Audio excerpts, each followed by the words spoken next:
Irmãos, a paz do Senhor Jesus. Amém.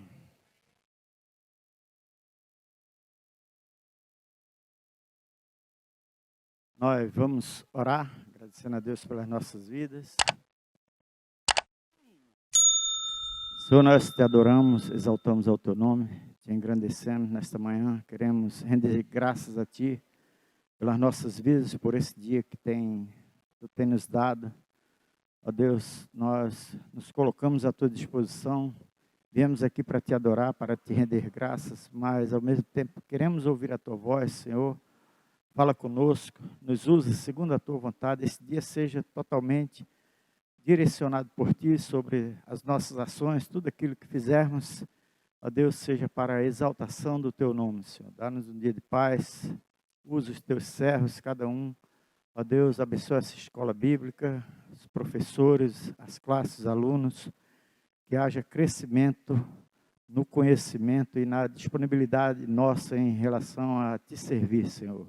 Obrigado por todas as coisas, nós nos colocamos à tua disposição e te agradecemos pelo privilégio que temos de estar aqui. Obrigado, Senhor, por todas as coisas, em nome de Jesus. Amém. Irmãos, nós estamos estudando, começamos a falar sobre o livro de Juízes, tá certo? Amém, meus irmãos? E não concluímos por conta do tempo, e vamos tentar avançar um pouco sobre essa questão.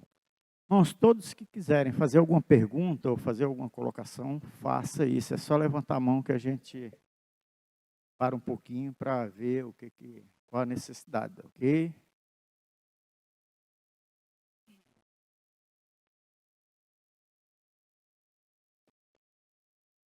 Nós damos início no livro de Juízes e paramos quando falamos que o Senhor levaria aquele povo para uma nação distante e alguns seriam até disseminados, né? E isso aconteceu aproximadamente 750 anos depois, essa profecia que o Senhor colocou sobre a necessidade daquele povo de voltar-se para Ele, né? O livro de Juízes nós estávamos falando e está escrito que foi um período de aproximadamente quantos anos, irmãos?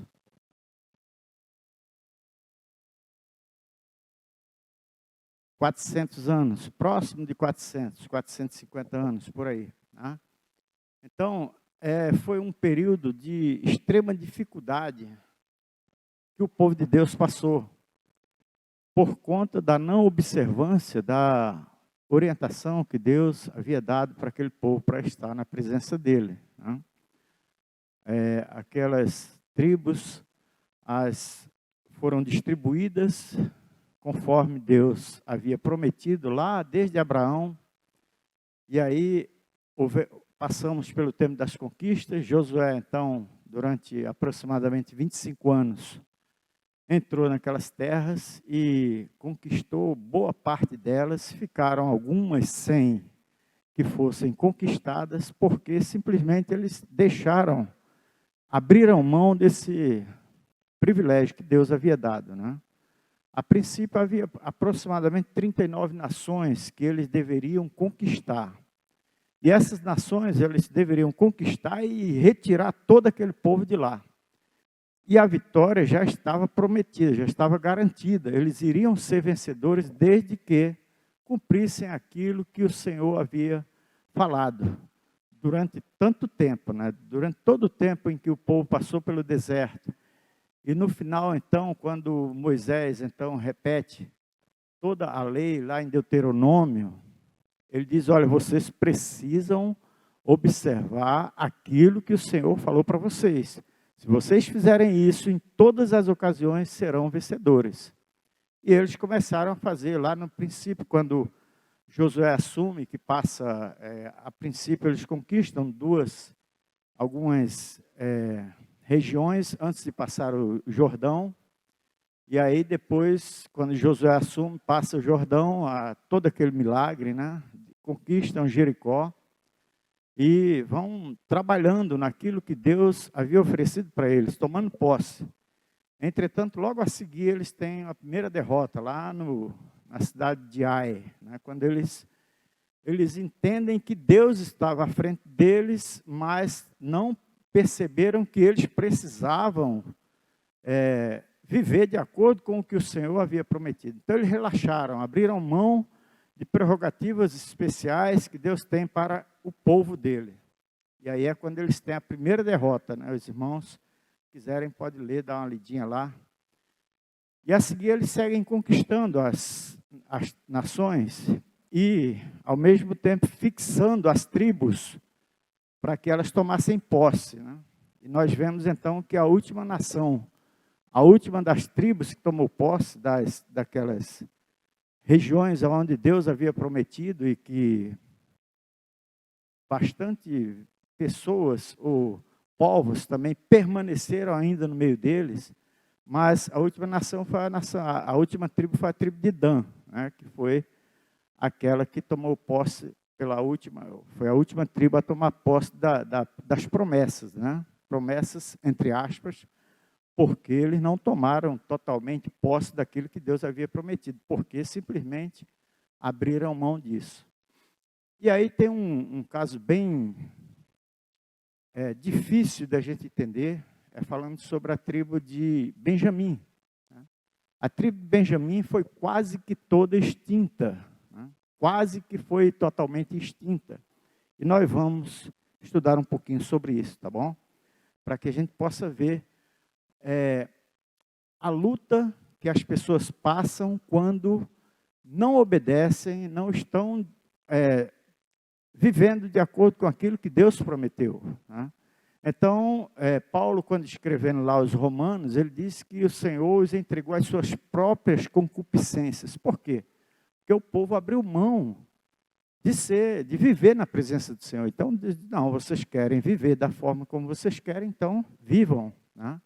Mas vão pagar, vão ter prejuízo, né? Por conta disso, por conta de abandonarem a orientação de Deus. Quando não se toma posse da orientação de Deus, vêm os prejuízos. Ou a pessoa passa a viver de acordo com aquilo que entende. E Deus permite que isso aconteça, né?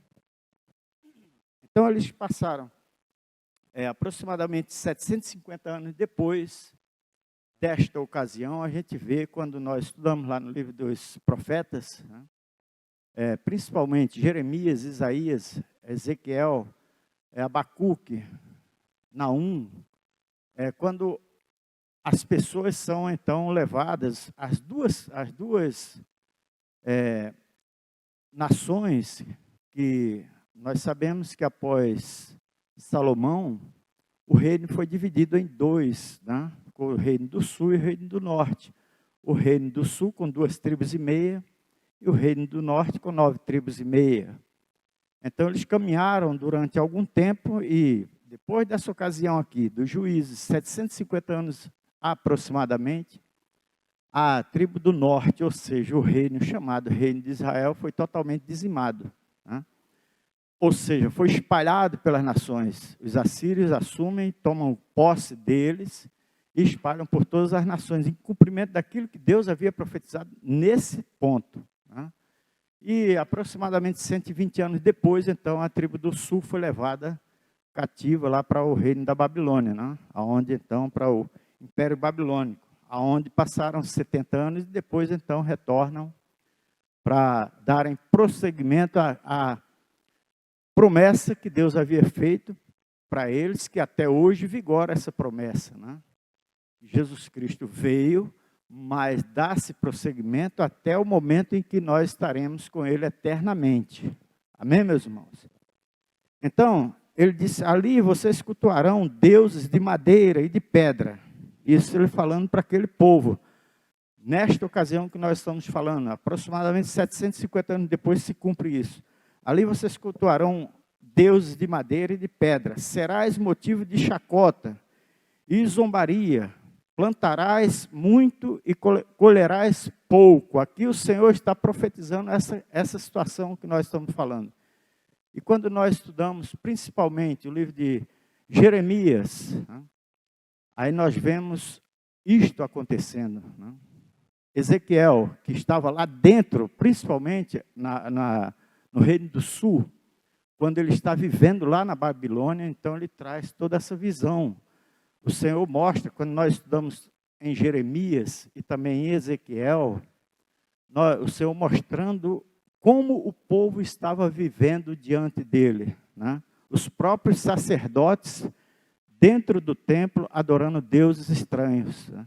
Isso é bem difícil de entender, mas o Senhor mostrou por que aquele povo sofria tanto, porque eles não observaram a vontade de Deus. Então ele disse: vocês serão motivo de chacota e zombaria, plantarás muito e colherás pouco, terás oliveiras em todo o território, mas não desfrutarás delas. Teus filhos serão levados, teus frutos serão consumidos pelos gafanhotos. O estrangeiro se multiplicará na tua terra, e tu diminuirás. Todas essas maldições virão sobre ti e te perseguirão até que sejais destruídos, por não teres dado ouvidos à voz do Senhor teu Deus. Então o Senhor está falando aqui desde o princípio. Entretanto, neste momento, aquele povo estava virando as costas para Deus. Então o Senhor disse: olha, vocês vão passar por isso, porque vocês quiseram, vocês abriram mão da prerrogativa de terem vitória em todo o tempo. Em todo o tempo eles seriam vitoriosos se cumprissem a vontade, a orientação de Deus. Todas essas maldições virão sobre ti, ele disse. Isso aí, irmãos, a gente pode ler lá no livro de nós. Eu creio que os irmãos devem ter lido em casa, não sei se fizeram isso, mas lá no livro de Deuteronômio, no capítulo 28, isso aqui está escrito lá. Servirás aos teus inimigos que o Senhor te enviará, lá no versículo 48, contra ti, sofrendo fome, sede, nudez, tendo falta de tudo que precisarem, vocês terão falta. E ele te porá um jugo de ferro no pescoço, até te destruírem. No versículo 49 diz: desde a extremidade da terra o Senhor levantará contra ti uma nação.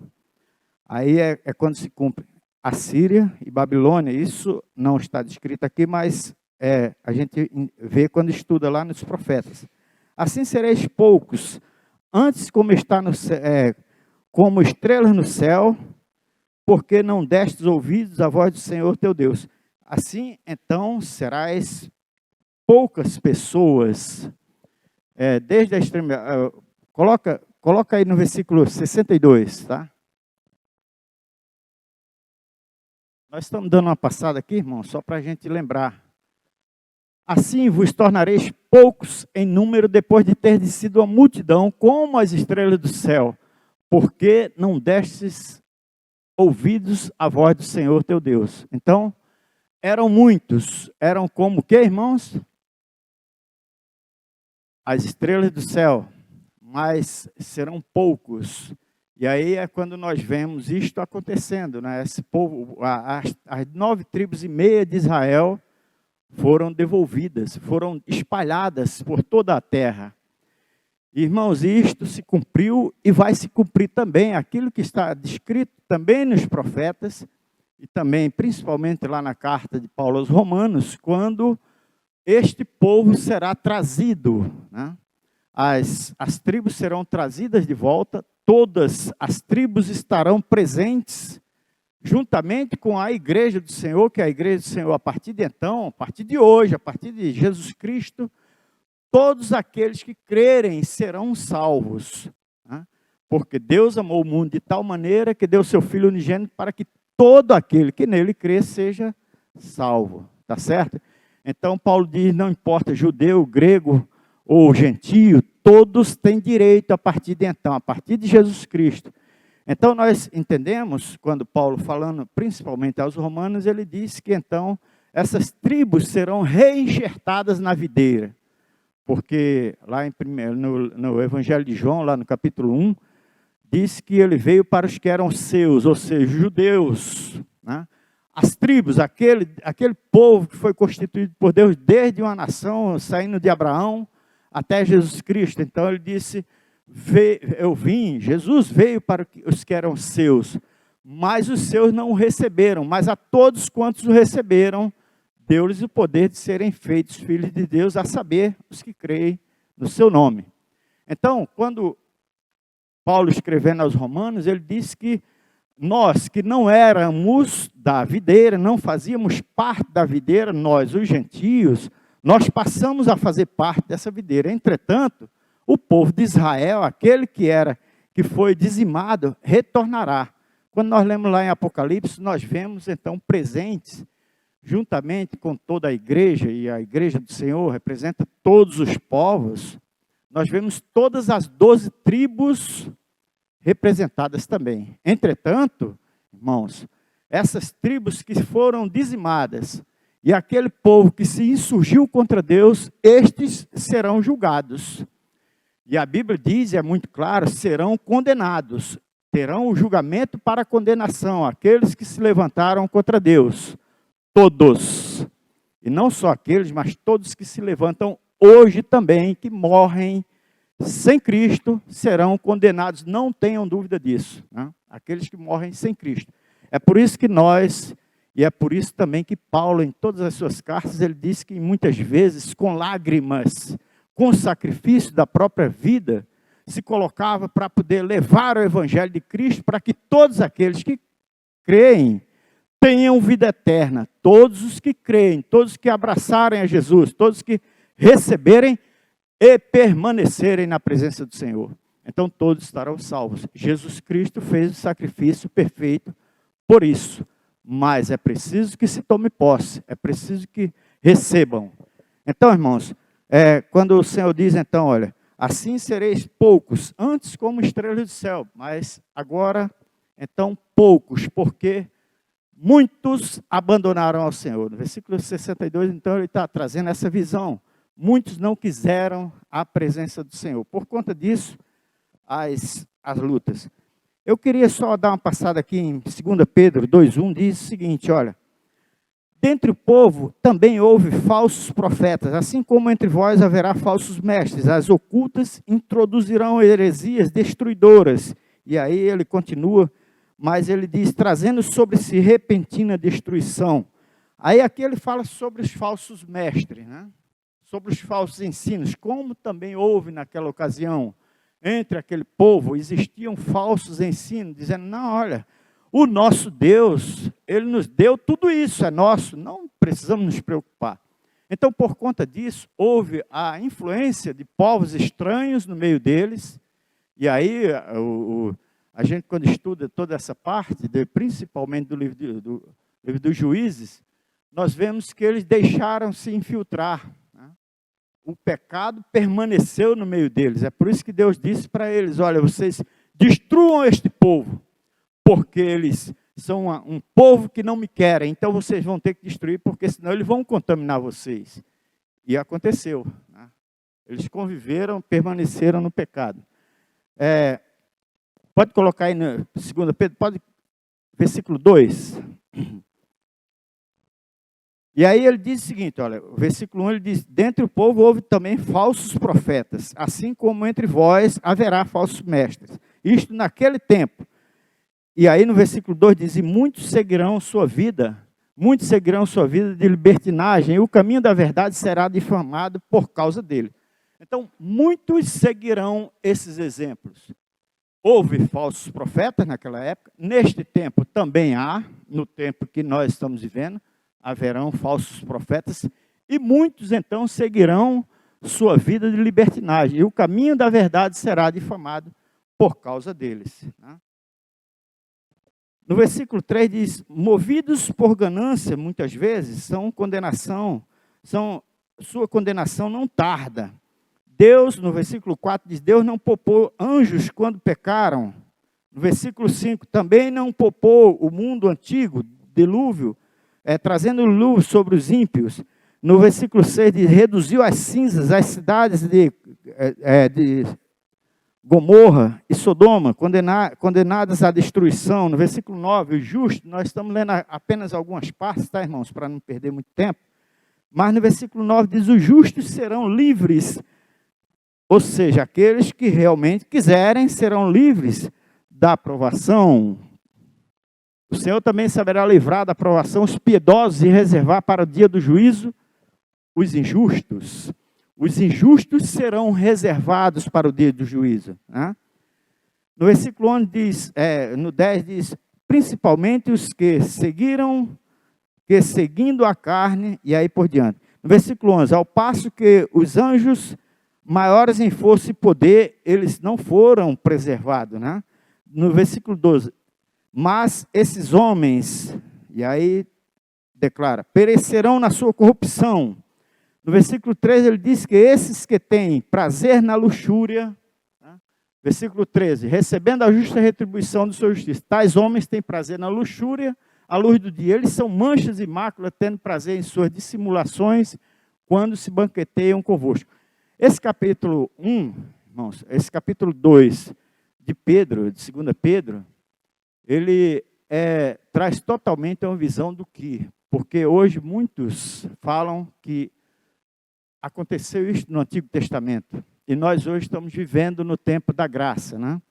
É o que se comenta, né, por aí, e aí traz-se uma visão de que agora pode-se tudo, faz-se tudo que quer, deixa o Senhor, porque não tem problema. Eu fui salvo pela graça, acabou. Deus vai fazer o que eu quiser, né? É assim que, infelizmente, muitos estão trazendo. Esse capítulo ele traz, é do Novo Testamento. Pedro viveu com o Senhor, ele esteve com o Senhor, aprendeu com o Senhor, e ele está trazendo, olha, naquele tempo, houve dessa maneira. O Deus daquela época é o mesmo Deus desse tempo. Quando nós falamos que acabou o tempo da lei, que muita gente diz, olha, isso foi passado. O Antigo Testamento, nós podemos rasgar e jogar fora, porque não tem problema nenhum. O que importa é o Novo Testamento, é o que muitos dizem por aí, né? Mas, irmãos, as leis foram abolidas? Não, de forma alguma, elas foram acertadas para que nós vivêssemos hoje. Por exemplo, as leis cerimoniais daquela época, né? Que criaram-se leis para que no deserto as pessoas pudessem passar, né? Pudessem viver de acordo com o Senhor. Criaram-se instrumentos para que as pessoas pudessem viver. Entretanto, quando Jesus ele vem, ele diz, eu não vim para abrogar a lei, eu não vim para tirar a lei, eu vim para cumprir. E ele cumpriu todas as coisas, e ele disse, olha, o Novo Testamento eu vos dou. Né? Mas aí esse Novo Testamento, ele envolve toda a nossa vida, todo o nosso relacionamento com Deus.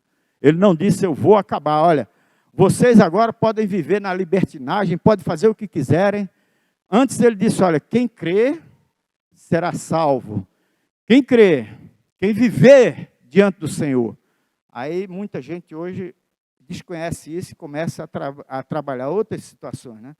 No versículo 64 ainda desse capítulo de nós estávamos lendo, o Senhor espalhará entre todos os povos. Todas essas palavras encerram-se com a vinda do Senhor? Não, de jeito nenhum. Essas palavras não se encerram com a vinda do Senhor. O Novo Testamento traz diversos ensinos sobre guardar a pureza e santidade. O Evangelho, a graça, a morte de Cristo não significam anarquia. Antes são o cumprimento da graça e misericórdia de Deus. Porém, os estatutos, a santidade e a obediência são os mesmos. Nós temos o mesmo Deus. 2 Pedro 2:1, dentro do povo também houve, nós lemos aqui, né? Falsos profetas e tal e tal. O povo falhou porque não ensinaram seus filhos. Lá no livro de Juízes, nós começamos a ver, quando estudamos durante toda a extensão do tempo dos Juízes, aproximadamente 450 anos, nós entendemos que houve uma falha, digamos assim, por conta do ensino daquilo que Deus estabeleceu. Né? Quando lá no finalzinho do livro de Josué, lá no capítulo 24, diz que quando Josué morre, então as pessoas passaram a não observar aquilo que o Senhor tinha falado. E aí, em muitas ocasiões, eles tiveram problemas. Irmãos, isso nos traz uma visão de hoje, né? O que nós estamos deixando para os nossos filhos? Né? É evidente que nós não podemos obrigar ninguém a servir a Jesus. a conhecer o Senhor, a conhecer a palavra de Deus. Mas nós temos uma responsabilidade, não só diante da sociedade, como também dos nossos filhos. E não só diante dos nossos filhos, como também diante da sociedade. As pessoas que estão ao nosso redor precisam entender que nós somos um povo separado para Deus. Um povo que conhecemos o Senhor, um povo que fomos conquistados para viver eternamente. Né? E aí, muitas vezes, uma criança cresce dentro de um lar, às vezes até evangélico, mas ele faz aquilo que ele quer. Né? Ah, não, eu não quero ir para a igreja. Um exemplo, né? Eu não estou dizendo que igreja salva ninguém. Eu estou dizendo que é preciso que haja um contato com as coisas de Deus, que tomem conhecimento, que vivam dentro e que aprendam a conhecer o Senhor. Né? Então, a criança diz, olha, eu não vou para a igreja. O pai diz também, coitadinho, nós não precisamos ensinar a palavra. Mas aí, depois, a gente sempre fala, a conta vem. Né? A conta vem. Os meus filhos cresceram e nós ensinamos a eles, evidentemente que nós temos falhas, mas nós ensinamos a ele como seguir ao Senhor. Né? Plantamos, se vai colher é outra coisa, mas nós plantamos. A nossa responsabilidade é muito grande com relação a isso. Né? Porque um dia, quando eles crescerem, eles vão tomar as suas direções das suas vidas, né?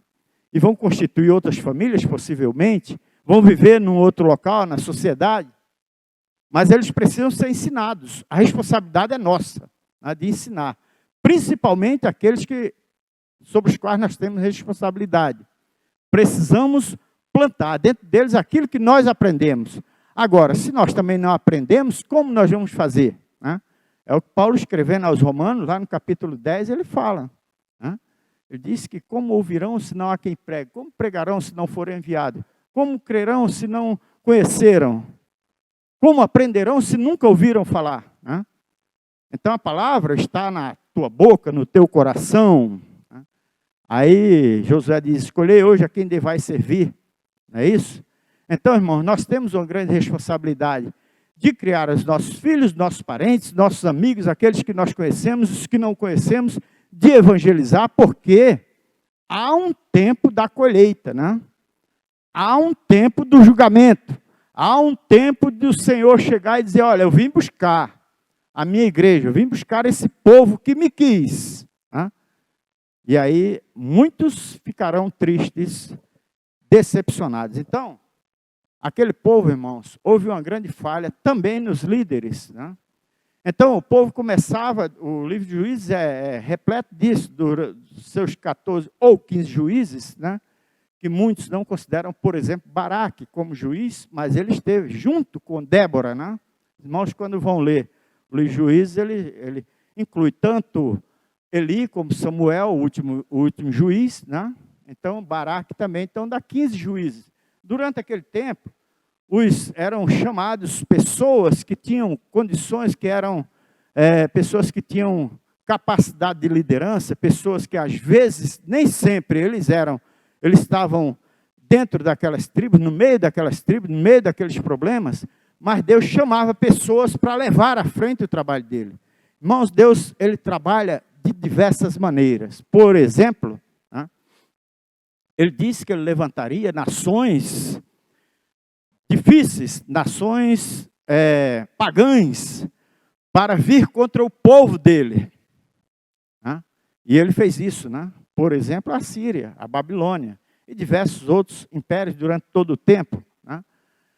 Para vir contra o povo dele, para castigá-los, porque eles abriram mão do Senhor. Né?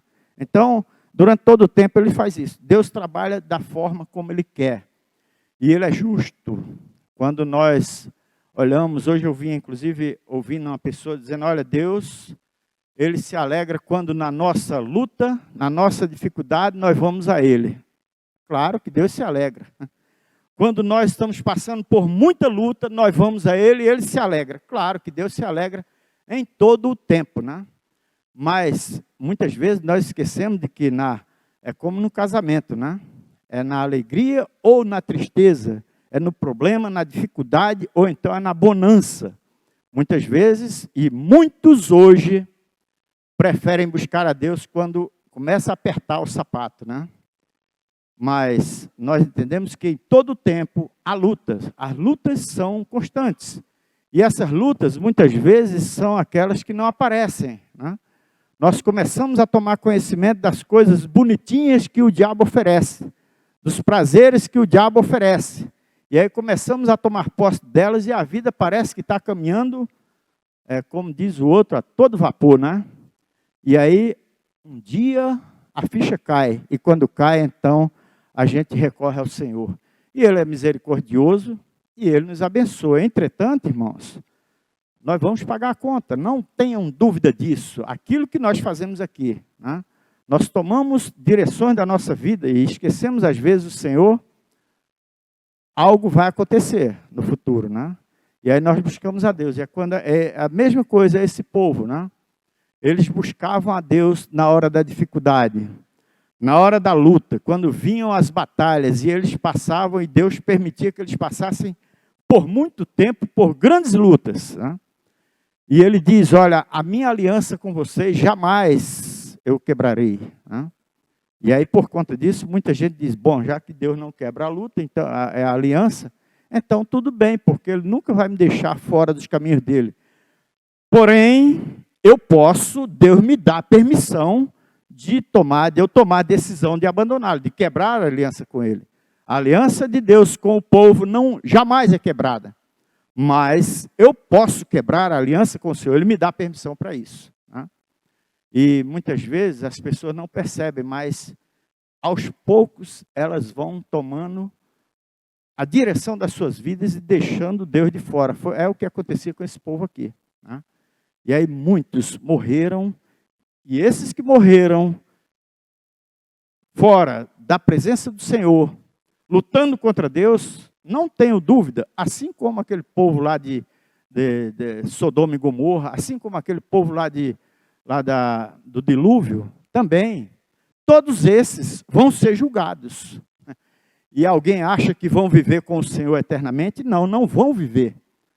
Podem ter certeza disso, a não ser as crianças, evidentemente, que elas não podiam tomar decisões contrárias, né? Mas aquele povo que estava ali, que morreu na arca, esses serão julgados com julgamento eterno e algo muito terrível vai acontecer. Ok, meus irmãos? Então,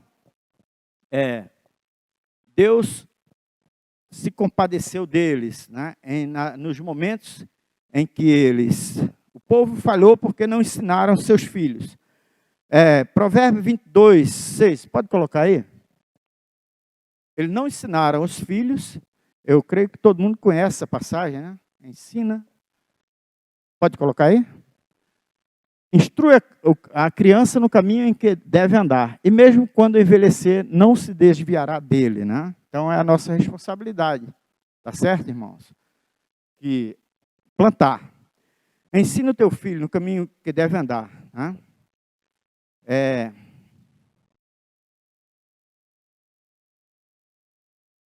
O que deixamos para nossos filhos? Como os ensinamos? Estamos incentivando-os a envelhecer ou a viver, a conhecer o Senhor? Conforme o Senhor lhes falara, os entregou nas mãos dos inimigos, ou seja, aquele povo, né? Entregou nas mãos dos inimigos. E eles não puderam resistir. O próprio Deus os entregou nas mãos dos inimigos, a mão do Senhor era contra eles, para mal. E eles ficaram em grande aflição.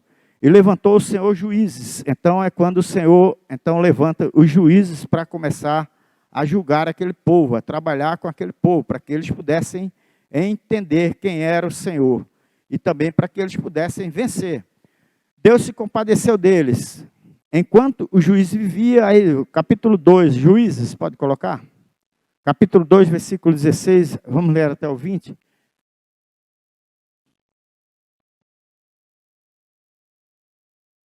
Tem alguém dormindo aí? Juízes 2,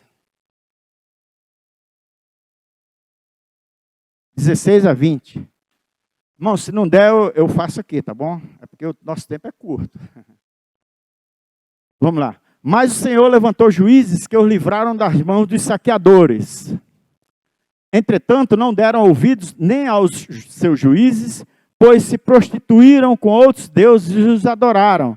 Logo se desviaram do caminho em que seus pais haviam andado em obediência aos mandamentos do Senhor. Não seguiram o exemplo deles.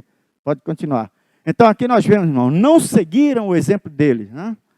Quando o Senhor levantava um juiz, ficava ao lado dele e livrava os israelitas das mãos dos seus inimigos durante toda a vida daquele juiz. O Senhor tinha compaixão deles em razão do seu gemido por causa dos que os oprimiam e afligiam, porque Deus tinha uma aliança com ele. Né? Mas, depois da morte do juiz, voltavam atrás e se tornavam piores do que seus pais, seguindo outros deuses, cultuando-os e adorando-os, não abandonavam suas práticas, nem sua obstinação. 20, pode colocar.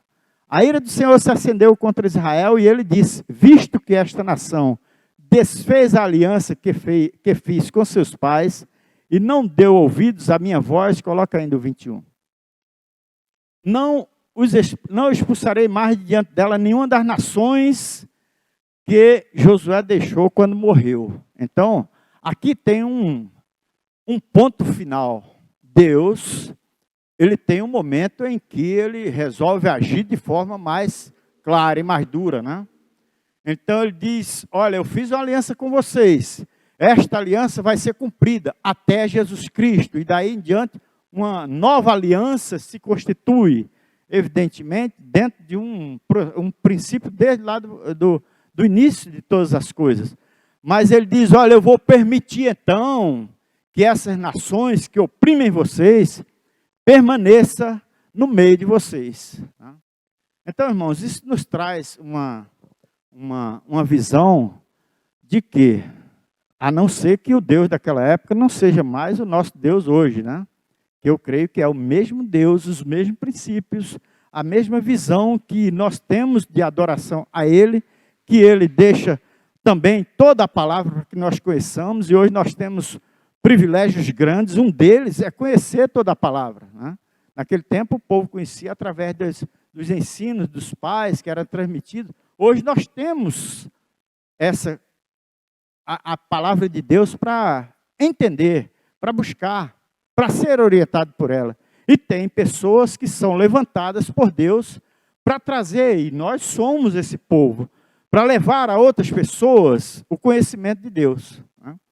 Então, hoje nós podemos ver, pessoas levantavam-se contra Deus. Deus permite, e a aliança dele não é quebrada, mas a nossa aliança com ele, nós quebramos.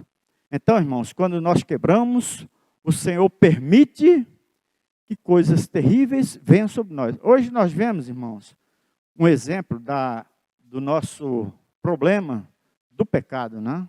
Eu estou dizendo do pecado generalizado, da sociedade, né? Quando Deus fez o homem, ele fez perfeito. Não havia enfermidades, não havia tipo nenhum de doença, não havia dor, havia somente liberdade. As pessoas viviam bem, né? Sem dor de cabeça, sem Covid, né? A doença desse final dos anos agora, sem a doença do macaco e por aí, né? E hoje nós vemos, a partir de 20 anos para cá, a criança nasce quase todo ano, tem que tomar diversas vacinas, né? Mas vai chegar um tempo em que isso tudo vai acabar. Nós voltaremos a ter uma vida perfeita diante de Deus. Todos aqueles que receberam e que continuarem na presença do Senhor. Né? E aí um dia o Senhor virá buscar esse povo que somos nós também. E é preciso que todos aqueles que puderem, que tiverem conhecimento do Senhor Jesus, sejam ensinados, sejam evangelizados. É por isso que ele levanta pessoas, né? Por isso que hoje nós estamos aqui estudando também, para aprender a palavra de Deus, para levar a outros. E a Bíblia diz que quando nós recebemos o Senhor, algo extraordinário acontece dentro de nós, uma explosão de alegria, né? Rios de água viva fluem de dentro de nós. Um amor especial pelo Senhor e por sua obra. Né? Jesus Cristo ele veio para morrer por todos. E por todos aqueles que quiserem. Né? Ele não obriga ninguém a servi-lo. Mas todos que quiserem têm direito. Mas é preciso que alguém vá. Como Paulo escreve aos Romanos, ele diz, né? Como crerão se não ouviram, se não foram enviados? Como receberão? Como aceitarão se não entenderam? Né? A gente vê quando Pedro, quando um diácono estava passando lá por aquele, um cidadão lá no capítulo 8 de Atos, né? Ele passa e ouve o cidadão ler a escritura lá em Isaías. Ele diz: você sabe o que você está lendo? Ele diz: olha, eu não sei porque ninguém me explica. Como é que eu vou saber? Né? E aí aquele cidadão diz: olha, então é assim que funciona. Né? Então hoje a sociedade precisa de pessoas que conheçam a palavra de Deus, tomem posse e conheçam não só de ouvir falar, ou por conta de alguém que inventou uma historinha bonitinha dentro da Bíblia, né? E diga para você: mas está aqui, a palavra de Deus está aqui. Né? A palavra está diante de ti, na tua boca, no teu coração, toma posse dela. Toma posse e leva à frente, né? Ensinando todos os dias a guardar a palavra do Senhor, ensinando a todos. Né? Então, eles serviam a Deus, porém, ao morrer, voltavam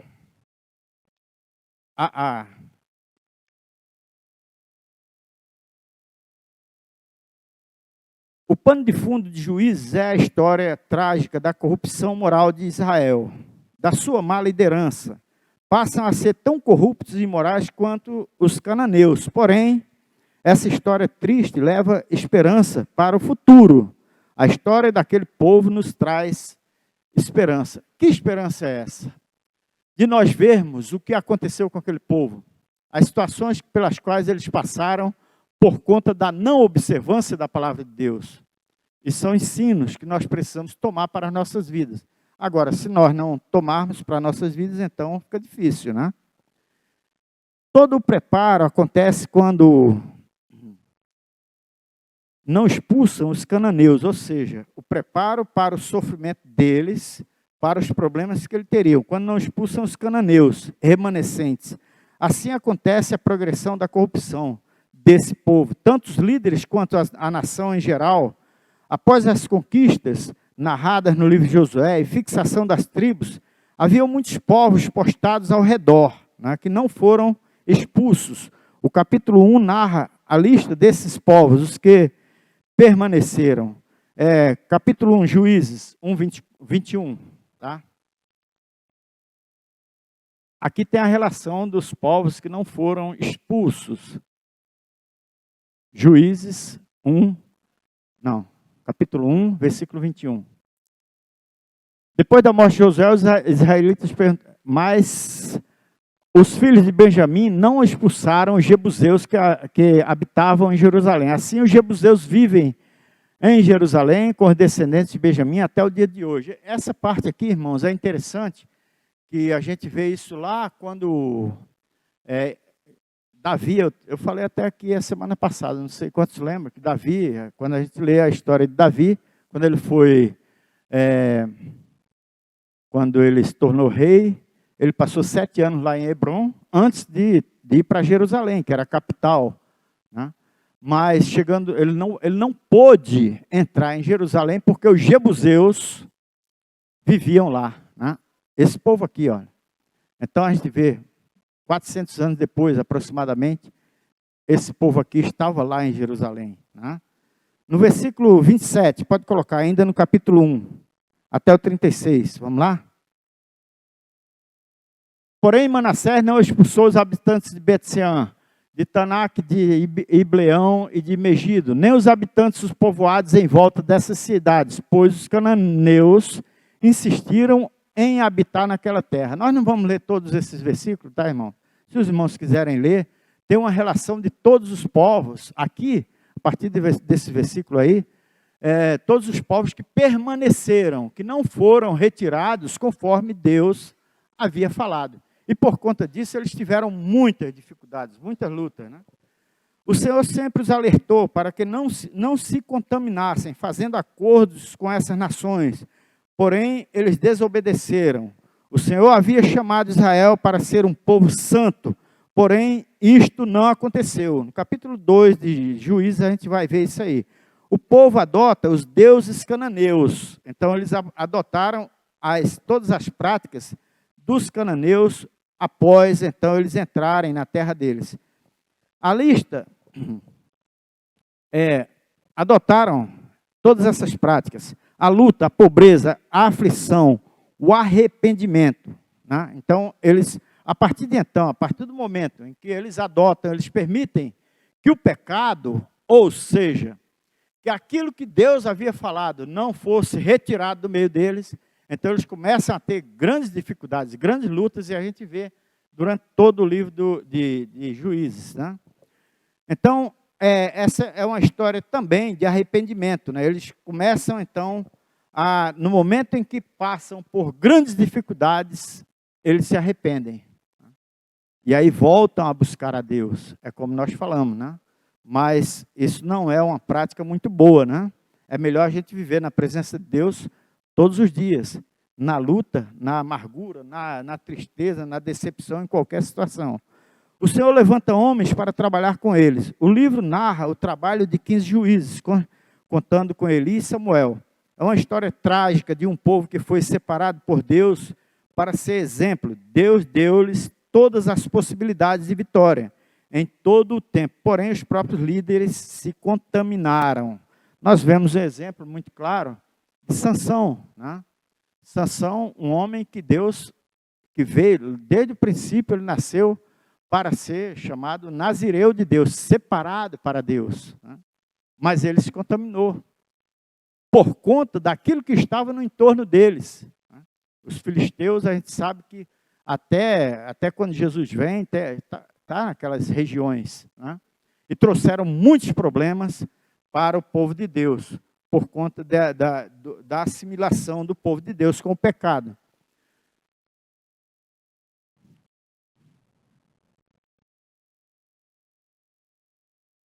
Então Deus deu todas as possibilidades de vitória em todo o tempo, porém os próprios líderes se contaminaram.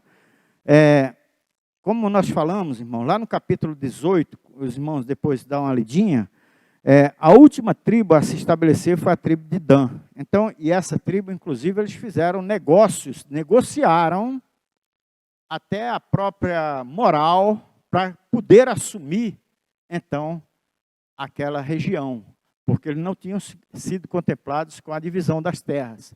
Então foi um momento muito difícil, Deus tinha prometido e cumpriu todo o tempo, até hoje ele cumpre as promessas dele. Mas o povo resolveu não aceitar. Eles queriam viver como achavam melhor. E hoje, da mesma forma, irmão, não tenham dúvida, nós preferimos muitas vezes vivermos de acordo com aquilo que nós entendemos ou que escutamos pessoas falarem, né? Ao invés de vir de acordo com a palavra de Deus. No capítulo 19, diz que o povo eles tornam-se depravados, imorais e homossexuais. Isso no capítulo 19 fala sobre principalmente a tribo de Benjamim. Olha, irmãos, no final desse capítulo, então, desse livro, lá no capítulo 19, nós vemos, então, uma situação tão triste, né? É como nós falamos, quase que a tribo de Benjamim foi totalmente dizimada. E só não foi dizimada totalmente porque Deus tinha uma promessa, né? Que as 12 tribos estariam presentes. Né? Mas é o que a gente lê o que a gente entende quando lê. O povo torna-se depravado, imoral e homossexuais, estupradores e assassinos na cidade de Gibeá, tribo de Benjamim. Então, por pouco, essa cidade, essa região não foi dizimada, mas houve um levante de todas as tribos contra a própria tribo de Benjamim. Né? E interessante, irmãos, e difícil da gente entender, e triste, é quando nós vemos todas essas tribos levantando-se contra a tribo de Benjamim, uma irmã sua, né? Que era a tribo de Benjamim, era uma das 12 tribos, todos os povos levantando contra ela e vão diante de Deus e diz: Senhor, podemos destruí-la? E o Senhor diz: podem. Porque por conta forma como eles estavam vivendo. Entretanto, após eles terem feito isso, Deus preservou alguns, e aí eles começam a fazer negociatas depois, os povos que estavam em volta. Né? Eles começam a dizer, olha, eu acho que o Senhor vai permitir que eles possam continuar vivendo com as nossas filhas, né? Porque eles tinham matado todas as filhas, inclusive as virgens, né? Tinham sido tomadas. É uma história muito triste, né? Então, toda essa questão, irmãos, durante todo o livro de Juízes, nós vemos toda essa situação acontecendo. E alguém pode dizer, o Senhor passou a mão na cabeça de todos. Não, não passou a mão na cabeça de ninguém. Todos serão julgados, né? Todos serão julgados. A Bíblia diz que o Espírito de Deus que foi colocado sobre o homem é imortal. Ele não morre. Então, todos aqueles seres humanos, desde o princípio até o final de todas as coisas, eles serão ressuscitados. Uns na primeira ressurreição, outros na segunda ressurreição, mas uns serão ressuscitados para a morte eterna e outros para viver eternamente com o Senhor. Hoje nós temos escolha. Hoje nós vivemos da mesma maneira. Eu estava ouvindo um cidadão esses dias, que eu gosto muito, mas ele tem algumas diferenças. Eu considero assim, né? Ninguém precisa considerar da mesma forma, mas eu considero que ele tem algumas coisas bem diferentes daquilo que a palavra de Deus diz. Mas ele estava dizendo que hoje a igreja do Senhor não vai muito à frente, né? Ele diz que a sabedoria, a tecnologia, as coisas que vão avançando, vão tomando parte e vão tomando forma dentro das igrejas, né? E é uma meia-verdade, né? Porque, infelizmente, nós vamos assimilando as coisas que acontecem no mundo e vamos tornando aquelas coisas como se fossem verdade. Por quê? Por falta de conhecimento, por falta de visitar a palavra de Deus, por falta de, ao invés de buscar a palavra de Deus, ficar ouvindo um monte de gente aí querendo aparecer, ou por conta, como nós vemos Pedro falando, né? Por conta de valores financeiros, né? Ou de poder, ou qualquer coisa que o valha. Ou então por comodidade também. Então, irmãos, infelizmente nós estamos vivendo dias muito difíceis dentro da igreja do Senhor, estou dizendo a igreja como um todo, né? Mas essa questão toda está definida. Quando Paulo escrevendo, principalmente a quem, irmãos? Quando ele fala sobre os dias que estão acontecendo hoje, a última carta de Paulo escrita aí, qual foi, irmãos? Nós falamos isso aqui, né? Qual foi a última carta que Paulo escreveu? Antes de Hebreus foi o quê? Timóteo, irmãos. Paulo escrevendo a Timóteo, ele declara muito, ele faz uma exposição clara do que hoje estaria acontecendo, né? Quando nós estudarmos essas cartas, eu creio que os irmãos aí muitos já estudaram, a gente esquece, né? Mas entendemos que hoje há uma corrupção generalizada na sociedade. Eu não estou dizendo corrupção generalizada dentro da igreja, tá, irmão? Eu estou dizendo na sociedade, mas que muitos, dentro de algumas igrejas, vão assimilando, porque acha bonito, né? Acha interessante. E isto é muito difícil da gente entender, mesmo porque nós conhecemos a palavra, né? Nós abrimos a palavra de Deus e vemos. E é importante que a gente busque, então, na palavra do Senhor, todo o ensinamento. Irmãos, o livro de Juízes, nós vamos encerrar por aqui. Teríamos mais outras coisas, mas os irmãos estudem. Nós vamos hoje iniciar, então, o livro de 1 Samuel. O livro de 1 Samuel ele tem um tempo de leitura aproximadamente 2 horas e 10 minutos. Se você for ler todo o livro de uma só vez, ou intercalado, mas contando-se um tempo para a leitura, né? Somente a leitura, não o estudo. Mais ou menos 2 horas e 10 minutos você lê todo esse livro. É um livro que tem 31 capítulos, ele tem 811 versículos. A data dele, que foi escrita, aproximadamente entre o ano 1100 e 1000 antes de Cristo, mais ou menos depois da época dos juízes, né? E que Samuel foi o último juiz antes de Eli, né? Nós vemos o princípio lá do livro de Samuel, 1 Samuel, a história de Ana, né? A mãe de Samuel. Nós não temos certeza se ninguém pode afirmar quem foi que escreveu o livro de 1 e 2 Samuel. Mas imagina-se que foram 2 profetas mais Samuel. Samuel uma parte, e aí antes dele morrer, alguns outros pegaram escritos também de Samuel e anexaram. E então é Natã e Gade, 2 profetas que possivelmente ajudaram nessa compilação, na escrituração desse livro, que tem 31 capítulos. Oi? 811 versículos, e 31 capítulos. Oi? Não, nós vamos... eu coloquei aí no grupo os livros poéticos. É o livro de Ruth. Quem mais, irmãos? Eclesiastes. Quem mais? Cantares. Quem mais? Provérbios. Salmos, não. Tá? Então, são 5 livros que eu coloquei. Depois, os irmãos dão uma olhadinha. Nós precisamos... Eu não vou falar sobre esse livro, mas os irmãos vão falar, tá bom? Tragam para mim, tá certo? Não precisa ser muito bonitinho, pode escrever com a sua letra, que eu conheço a letra de todo mundo aqui, tá bom? Agora, eu preciso que faça uma análise breve desses livros para entender que vocês leram. O livro o maior na quantidade de capítulos é o livro de Provérbios, mas é uma delícia. É melhor do que os contos de Machado de Assis e por aí, né? Você lê o livro de Provérbios, você é muito abençoado, né? O livro de Cantares também.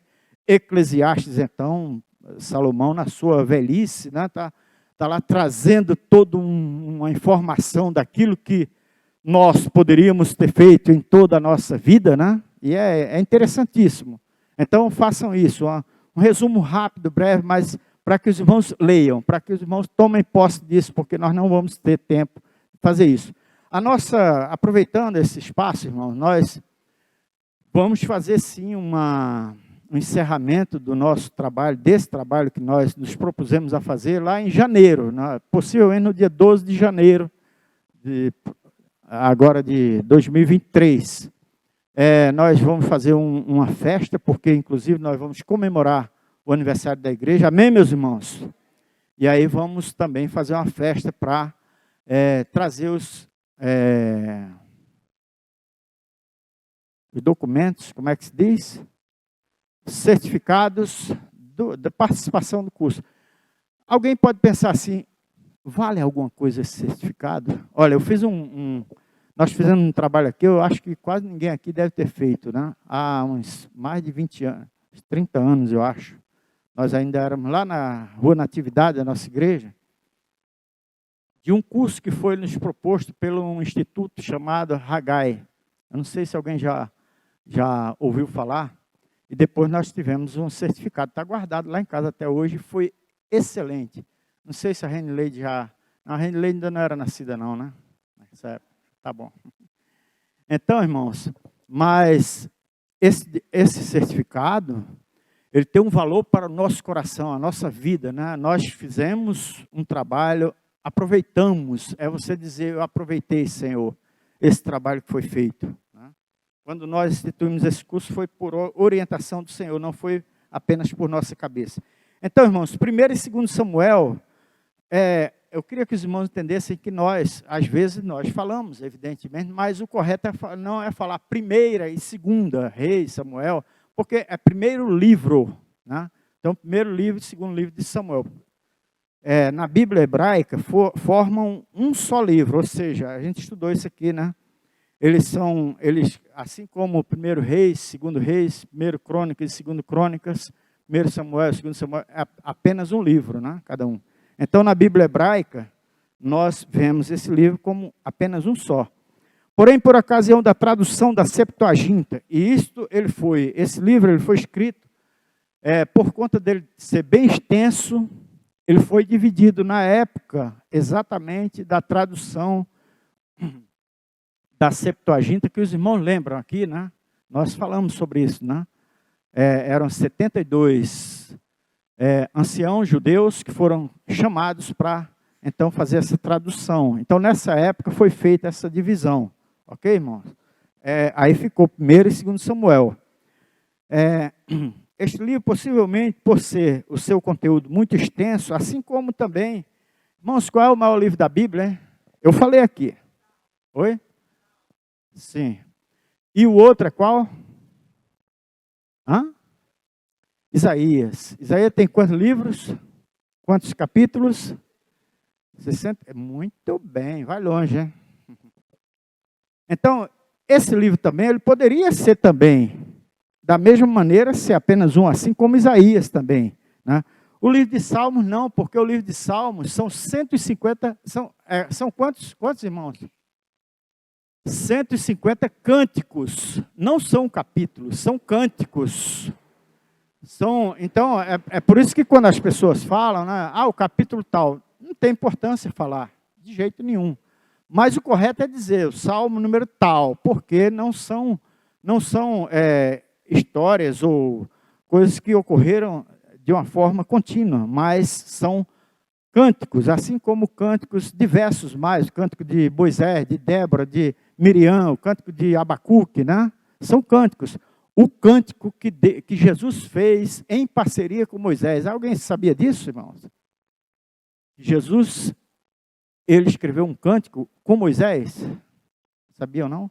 Então, depois dá uma olhadinha lá em Apocalipse 15, tá, irmãos?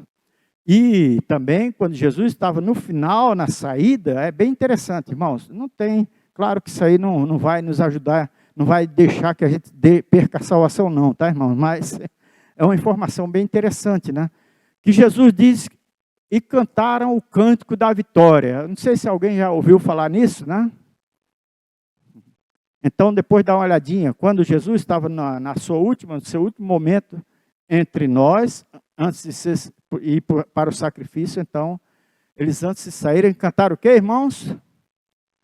Alguém já ouviu isso aqui? Nossa, eu acho que todo mundo já ouviu, já leu, mas não, talvez não gravou. Porque às vezes a gente lê e passa direto, né? Mas depois, irmãos, dá uma olhada lá na última ceia, né? E aí vão encontrar isso aí lá no capítulo 15 de Apocalipse, tá bom? Então, o nome do livro recebe o nome do último juiz de Israel, ou seja, quem é o último juiz de Israel, irmãos? José? Samuel. É isso que nós estamos estudando aqui, tá, irmãos? Tá bom?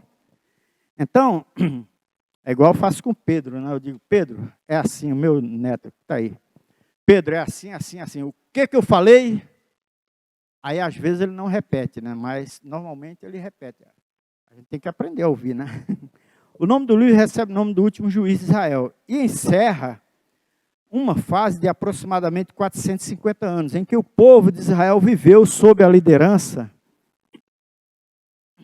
em determinadas ocasiões, de juízes, homens levantados por Deus para ajudá-los a vencer as lutas que se apresentavam. E, ao mesmo tempo, que eles não perdessem a fé no Deus que lhes havia conduzido a tantas vitórias. Então, o motivo pelo qual Deus também levantou juízes naquela época, é para que as pessoas pudessem dar prosseguimento ao conhecimento de Deus.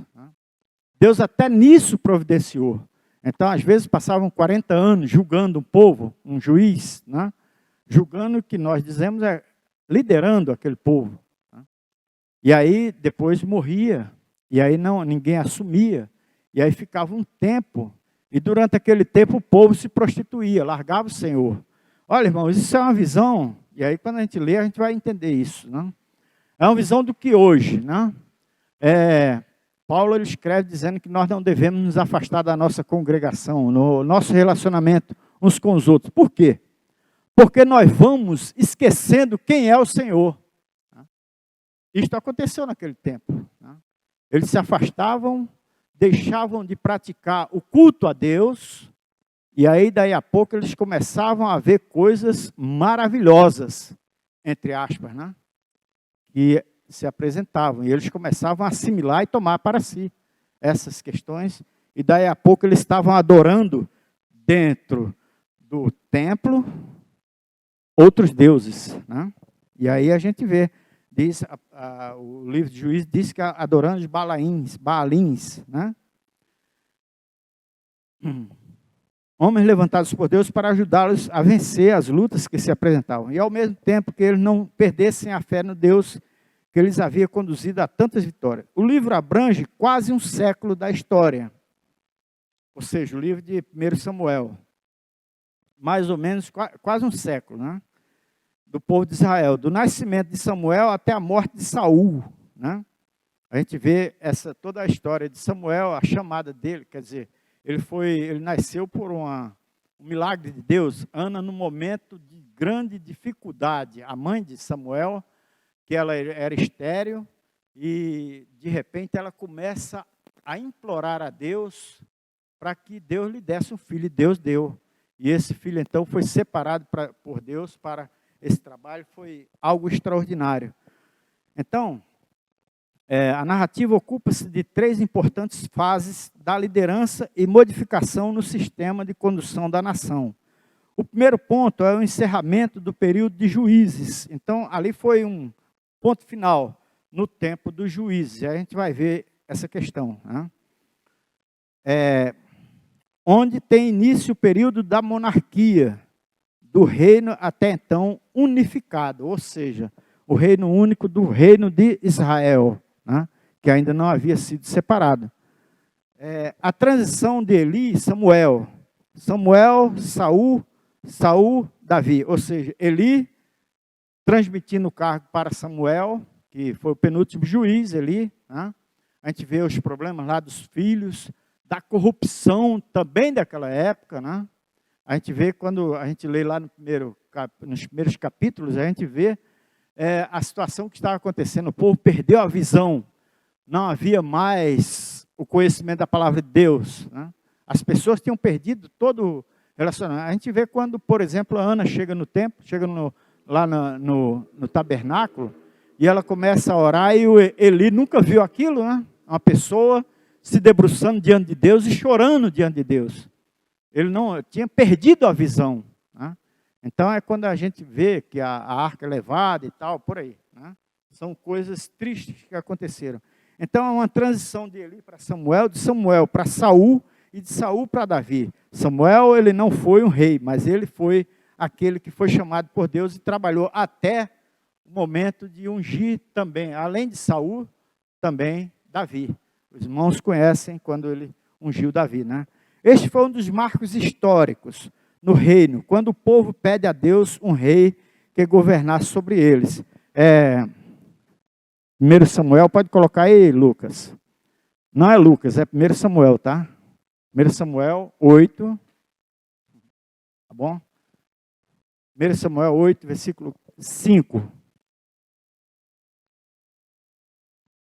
E lhes disseram: tu já estás velho, teus filhos não andam nos teus caminhos. Constitui-nos agora um rei para nos julgar, como tem todas as nações. Então, aqui, irmãos, tem algo interessante, que os filhos de Samuel também tiveram problemas, né? Eles desistiram de seguir os conselhos do próprio pai. Mas Samuel foi um homem extremamente honrado, uma pessoa que foi colocado à disposição do Senhor e que fez todo o tempo, ele ficou na presença do Senhor. Essa fase é uma fase de grande expectativa. Alguém quer fazer alguma pergunta, irmãos? Querem colocar alguma coisa?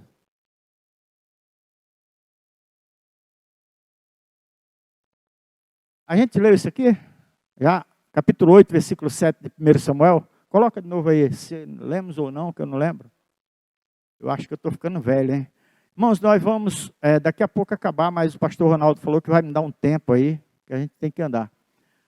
8, versículo 7. 5 também. Já lemos? Então lê até o 7 também. O Senhor disse a Samuel: atende ao povo em tudo quanto te pedir, pois não é a ti que rejeita. Ó, que Que difícil, né?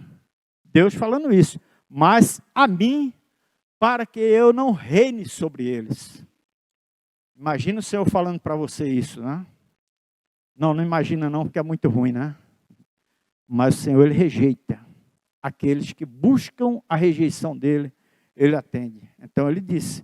Porque, sabe o que acontece? Quando nós lemos essa passagem anterior, então nós vemos Samuel com pena daquele povo, né? Porque ele sabia o que eles iriam enfrentar.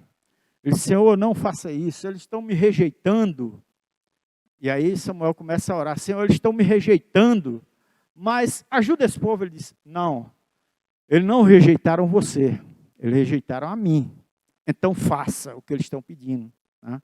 E a gente vê então, é interessante, irmãos, que Deus manda que ele, então, unja Saul, né, o primeiro rei de Israel, que era um homem corajoso, um homem forte, um homem bonito e tal, que representava a sociedade, um homem que trabalhava no meio do povo, que era forte, inclusive, né? Mas, então, Deus manda ungir a ele. Mas essa foi uma fase de grande expectativa, queriam se comportar, como iriam se comportar diante de algo novo na vida da nação, abrindo mão da liderança do Senhor. Então, essa foi uma transição difícil, e a gente vê, quando lê o livro de 1 Samuel, a gente vê o momento da transição. Eles não estavam acostumados, eles viam os reis de outras nações do lado, né? E eles queriam participar, eles não sabiam como iriam fazer. Foi difícil, foi uma situação complicada, eles não saberiam como se comportar, né? E isso teve uma boa transição através de Samuel. Havia nos dias de Samuel um princípio de reorganização em todas as áreas. E aí Samuel ele trouxe uma reorganização até o momento da transição para a monarquia. Em todas as áreas, política, social e espiritual. Porém, o povo queria viver novas experiências. Né? Às vezes a gente se vê preso em um determinado regime, né, que nós chamamos, né? Ah, eu tenho que ir na igreja toda noite. Né? Ninguém é obrigado a coisa nenhuma. Eu não sou obrigado a estar aqui agora. Eu venho porque amo ao Senhor e eu sei que Ele me deu algo para realizar para Ele. Eu venho aqui para adorar a Ele. Você não é obrigado a vir aqui. Eu peço que venham, né? Mas ninguém é obrigado a vir aqui. Né? Mas, às vezes, muitas pessoas acham que são obrigados a esse sistema. Não são. Deus não aceita dessa maneira. Ele diz, eu me agrado muito quando a minha família se reúne. Né? Os meus filhos estão reunidos aqui. Nós somos filhos de Deus. Amém, meus irmãos? Então, Samuel ele reorganizou essa parte. Porém, o povo queria viver novas experiências. Durante o período de liderança de Samuel, foi estabelecida a base de todo o trabalho que seria exercido junto aos reis que viriam. Foi bem interessante isso, irmãos. O livro de 1 Samuel é extremamente interessante, né? Porque foi um princípio, foi o início de uma nova fase. Né? A Bíblia ela traz diversas fases, uma das fases até o dilúvio, né? Depois até Abraão, depois até Moisés, depois até Josué, Juízes, e aqui é uma outra fase, o momento da monarquia, de entrar então os reis. Né? E Samuel ele fez todo esse trabalho de reorganização das nações, da nação de Deus. Né? Então,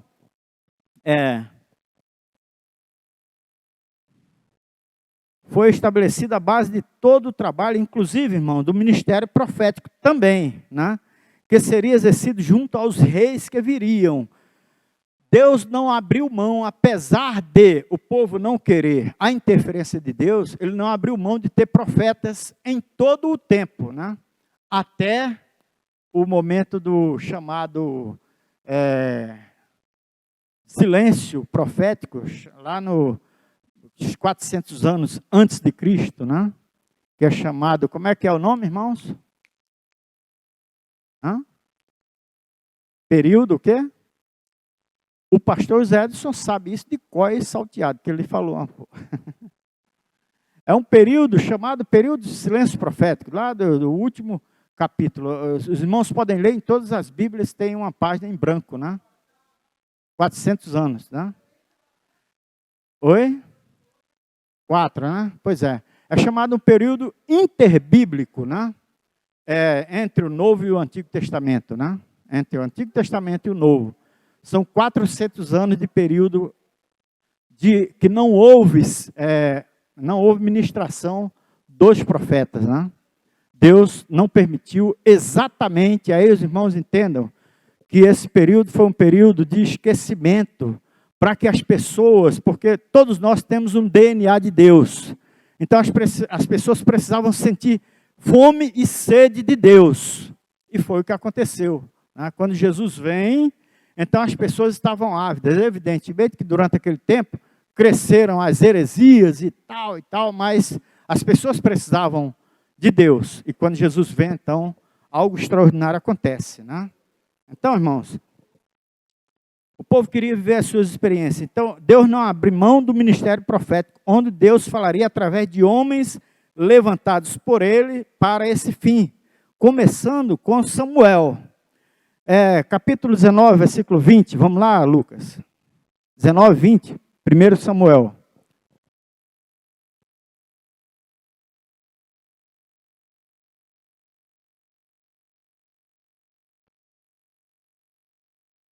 Então Samuel enviou mensageiros para prenderem Davi. Quando viram o grupo de profetas tendo manifestações proféticas sob a liderança de Josué, de Samuel, o Espírito de Deus veio sobre os mensageiros de Saul e eles também tiveram manifestações proféticas. Aqui nós vemos a estruturação do trabalho profético, né?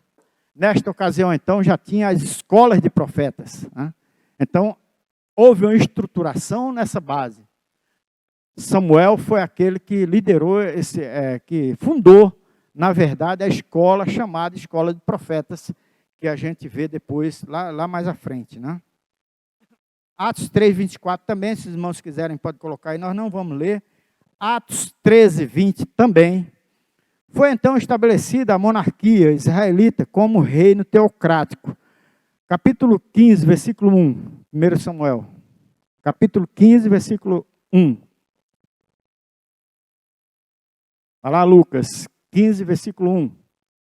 Samuel disse a Saul: o Senhor me enviou para te ungir rei sobre seu povo, Israel.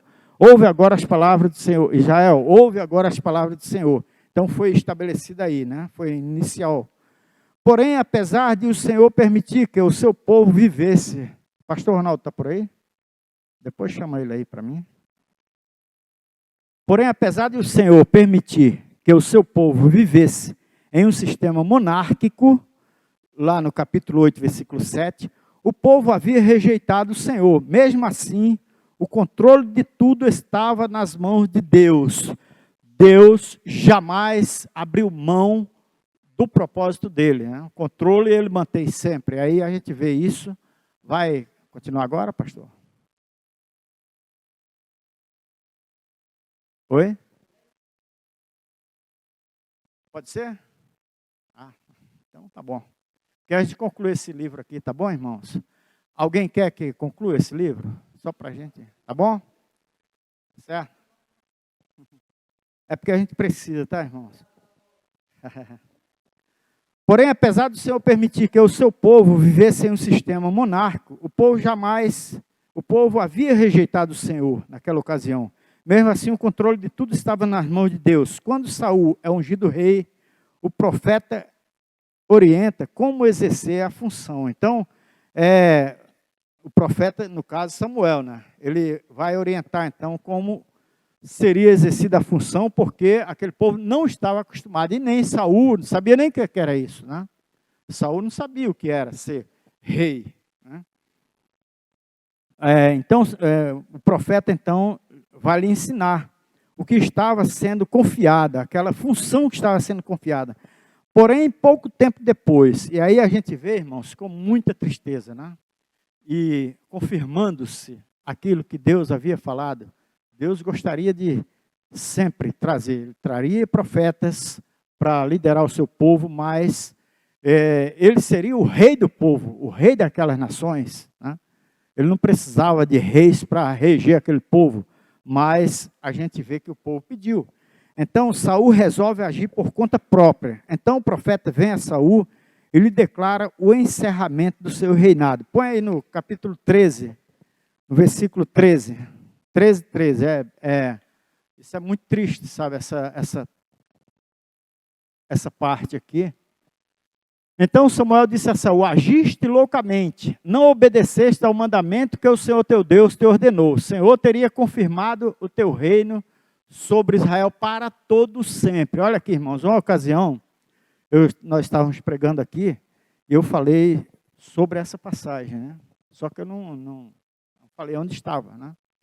E aí, nós falamos que Davi, ele foi estabelecido um reino que levaria até Jesus e tal, e hoje, em todas as nações do mundo, Davi é conhecido, amém, meus irmãos? O nome Davi é respeitado, né? Só que este privilégio, né, inclusive essa bandeira aqui foi Davi que desenhou, né? Salomão depois desenhou uma outra, aqui são 7, quantas pontas, irmãos? 2. Uma estrela com quantas pontas aqui tem? 6, né? 6 pontas. O Salomão, numa época de loucura dele, ele fez uma outra, né? Só que não colou, né? Fez uma outra com 5 pontas. Aí o pessoal hoje usa em algumas coisas por aí que não são muito lícitas, né? Aquela estrela que foi desenhada por Salomão, que ele, na loucura dele, num momento difícil, ele quis mostrar que ele poderia ser superior ao pai. E então faz um desenho da estrela de Israel com 5 pontas. Mas aí foi uma loucura dele, claro. Então, Saul, meus irmãos, ele poderia ter sido... Oi? Tem algum significado isso aqui. Isso aqui tem um significado, é interessante. Nós não vamos estudar aqui, senão vamos perder muito tempo. Mas isso aqui é algo extraordinário. Olha, aqui tem tá vendo, um triângulo apontando para cima e outro triângulo apontando para baixo, né? Isso aqui tem um significado, mas nós não vamos poder estudar aqui. Se os irmãos quiserem pagar um almoço para mim, a gente vai fazer um... Ninguém nunca me chamou para almoçar, mas aí a gente... Nem a Clécia não me chamou para almoçar, né? Mas... Oi? Não tem não? Lá em casa tem. Eu fiz já a minha comida. Já. Lá em casa, a Badaró não quer mais fazer comida, aí eu faço. Não, não é que ela não queira, é que eu gosto de cozinhar, tá, irmãos? Então, aqui no versículo 13, no capítulo 13, versículo 13, Samuel, então, ele diz que o nome que Davi tem hoje e que terá para todos sempre, que trouxe até Jesus também, que veio da família dele, né? Essa honra seria de Saul, né? Seria de Saul. Ele diz aqui, isso aí não estava brincando de não, um botequim não. Ele disse, olha, seria eternizado teu nome, assim como foi o nome de Davi, né?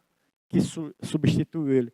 Era só ele seguir a orientação de Deus. A gente vê, irmãos, a tristeza que o Espírito Santo de Deus tem sobre a vida daqueles que não obedecem a ele e que ele tem que tomar decisões. Tá? Então, nós somos comprados por um alto preço. Pedro disse que fomos comprados por um alto preço. Não foi por coisa qualquer. Não foi por ouro ou prata ou coisa que... ou troca. Foi pelo preço do sangue do Filho de Deus. Né? Então, nós precisamos honrar isso que está dentro de nós. Né? E muita gente hoje não faz isso. Então, no capítulo 15, Lucas, capítulo 15 de 1 Samuel ainda, versículo 26 a 28, vamos só dar uma olhadinha rápida aqui.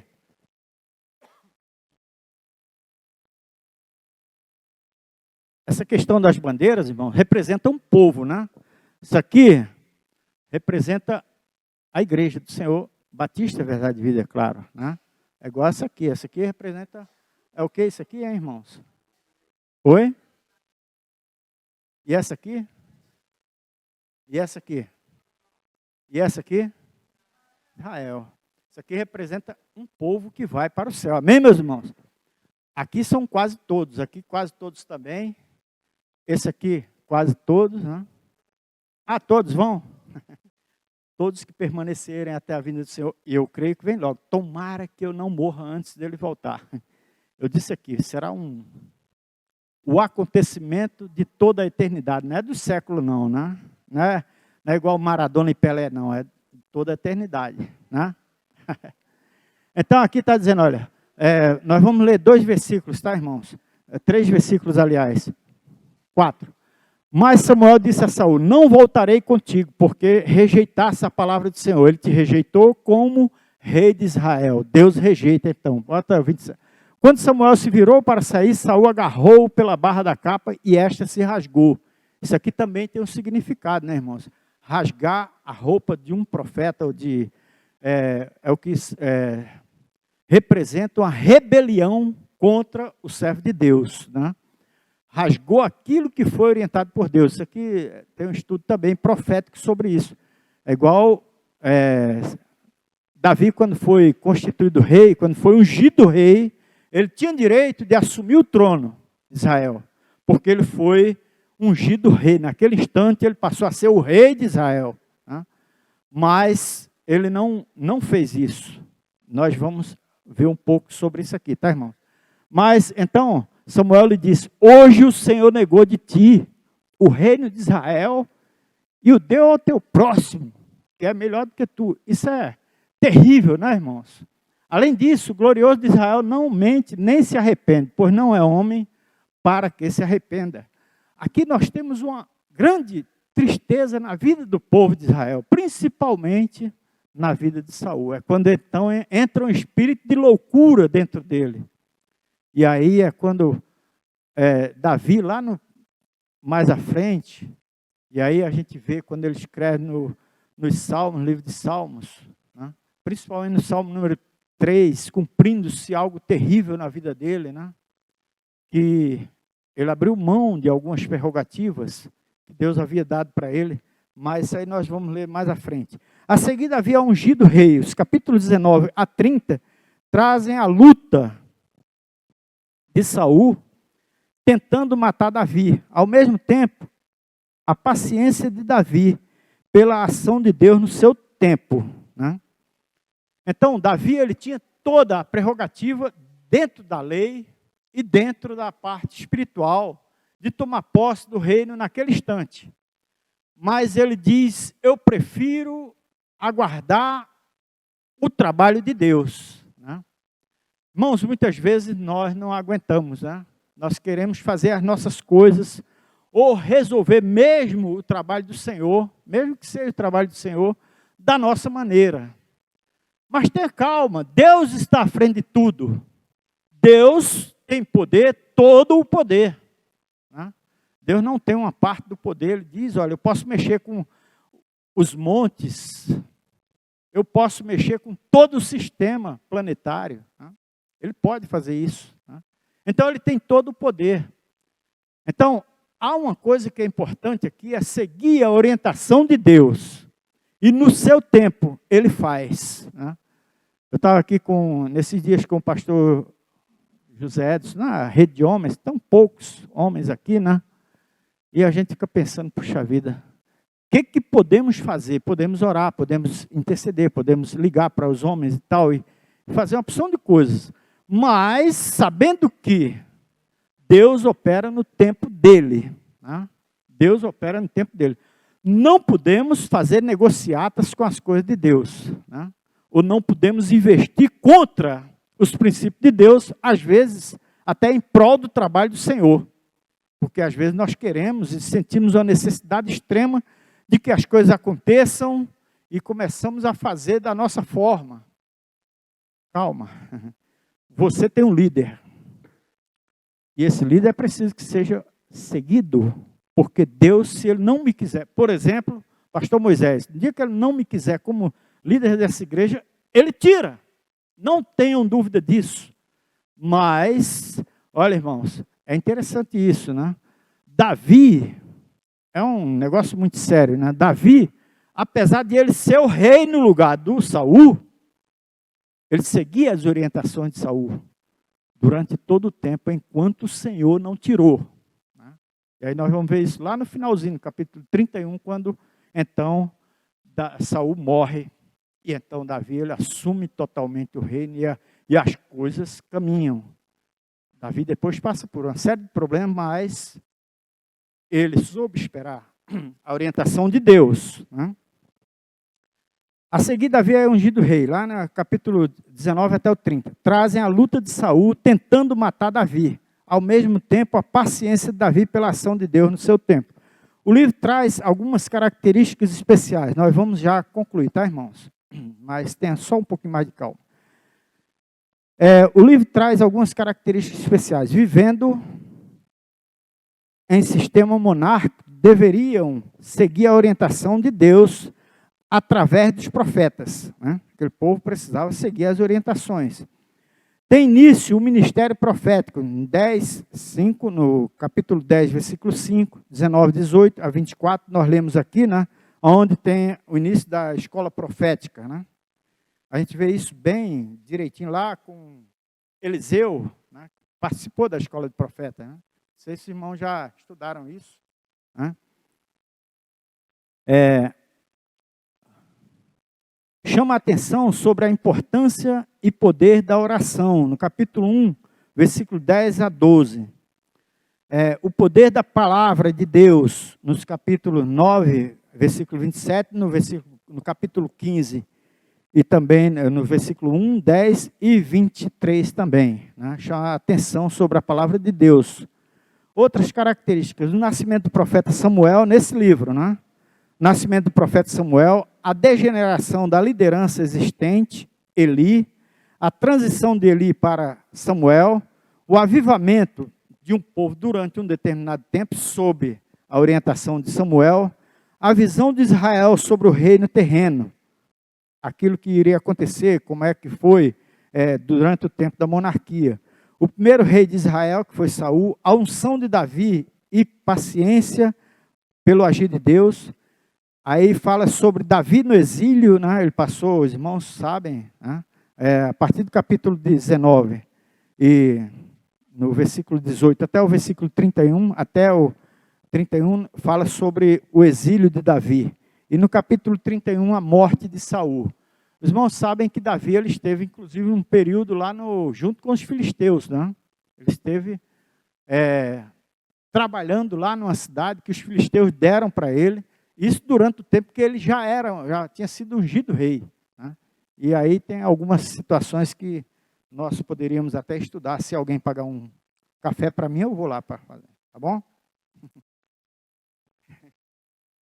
Então, irmãos, aqui nós vamos encerrar por aqui esse livro, porque o nosso tempo é curto, mas na próxima semana, então, nós falaremos sobre o livro de 2 Samuel. E aí vamos andar mais rápido um pouquinho. O livro de 2 Samuel, ele traz já um trabalho com diversos reis e tal. É bem interessante também, né? E é necessário que vocês não vão passear por aí, não é, Evelyn? E esqueça da escola bíblica. Mas pode ver também lá no YouTube, tá, irmãos?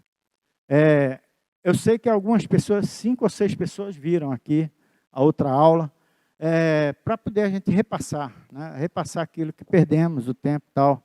Mas a irmã esteve muito doente essa semana, né, irmã Jaqueline, mas está firme aí, graças a Deus, né? O Senhor tem cuidado da sua igreja, tem cuidado de nós. Temos essa moça aqui de 21 anos, irmã Elisete. Alguém conhece a irmã Elisete aqui? Graças a Deus pela vida dela, hoje ela pôde vir à escola. Tem 81 anos, né, irmã? 86? Eu estou quase chegando lá.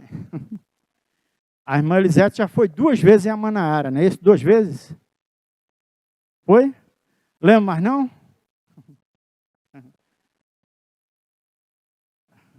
Tá certo. Então, irmão, nós somos gratos a Deus pela vida de todos vocês. Alguém quer fazer alguma pergunta ou quer fazer alguma colocação? Alguém quer falar? Nada? Alguém sabe aqui de um trabalho que nós passamos aí para vocês aí? Só 2 pessoas? 3, 4? Então, até o final do mês, vê se vocês trazem, tá? Falando sobre quais são os livros, irmãos?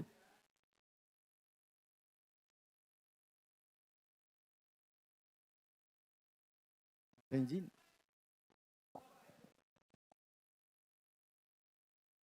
Se alguém tiver dúvidas sobre isso, por favor, falem comigo. Mas, como eu falei, irmãos, nós pretendemos fazer um grande trabalho no dia, possivelmente junto com a comemoração do aniversário da igreja, tá bom? Que é no dia 12 de janeiro. Né? O nosso estatuto já está pronto, quer dizer, está pronto, já foi aprovado pela igreja, nós fizemos todas as correções necessárias e já mandamos para ser registrado, e assim que tiver registrado eu vou avisar para a igreja, tá bom? Pois não, pode falar mesmo.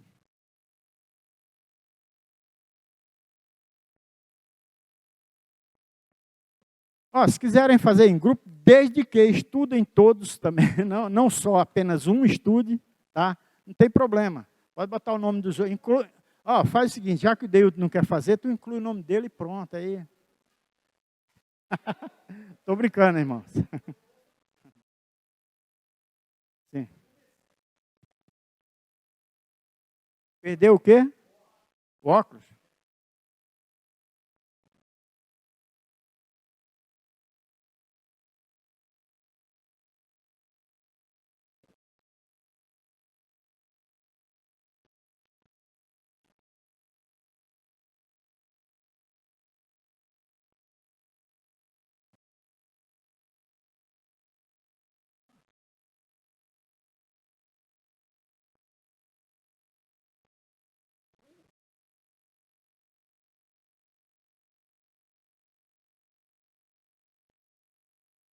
Olha, tem uma solução. Você, é claro que estudos existem centenas por aí, né? Mas a Bíblia também, ela pode ser, você pode botar para ouvir, né? Vocês sabem disso, né? Porque eu ouço constantemente. Às vezes eu vou dormir ouvindo, aí daí a pouco eu durmo, né? Eu durmo logo, mas eu sempre ouço pela... Oi? Ah.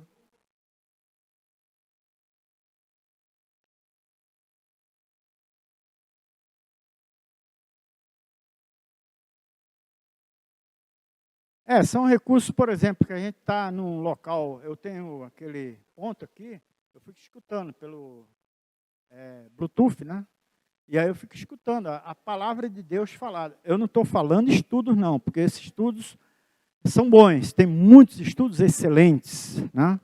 Mas eu estou falando a palavra de Deus, a Bíblia narrada. E, inclusive, são aplicativos que tem, né? Inclusive, tem um aplicativo que é muito interessante, eu gosto muito, é aquele cidadão que era repórter da Globo, como é que é o nome dele? Que já é velhinho.